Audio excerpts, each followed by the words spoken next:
एक मराठी गाणं असं आहे जे मी आजपर्यंत पूर्ण ऐकू शकले नाही आणि ते ऐकताना डोळ्यात पाणी आल्याशिवायही राहिलं नाही. ते गाणं आहे पी सावळाराम यांनी लिहिलेलं आणि लता मंगेशकर यांनी अत्यंत भावुकपणे गायलेलं कल्पवृक्ष कन्येसाठी लावणीया बाबा गेला. हे गाणं तुम्ही नक्कीच ऐकलं असेल. गाण्यातला भाव मनाला स्पर्श केल्याशिवाय राहत नाही.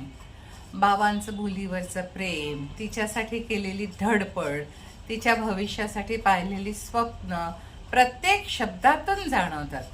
कल्पवृक्ष किती सुंदर कल्पना आहे.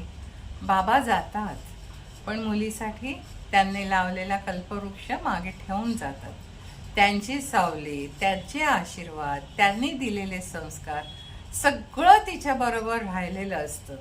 असं म्हणतात हे गाणं खास मंगेशकर कुटुंबाला डोळ्यासमोर ठेवून लिहिलं गेलं होतं आणि लता मंगेशकरांनी ते इतक्या भावनेनी गायलं आहे की त्यांच्या आवाजात बाबांचं प्रेम आणि मुलीची हुरहुर दोन्ही जाणवतात. बाबा आपल्याला फक्त हात धरून चालायला शिकवत नाहीत, ते आपल्याला आयुष्याला सामोरं जायला शिकवतात. आणि एक दिवस ते नसतात पण त्यांनी दिलेली सावली आयुष्यभर आपल्याबरोबर असते. माझ्या बाबांनीही माझ्यासाठी असाच एक कल्पवृक्ष मागे ठेवला आहे.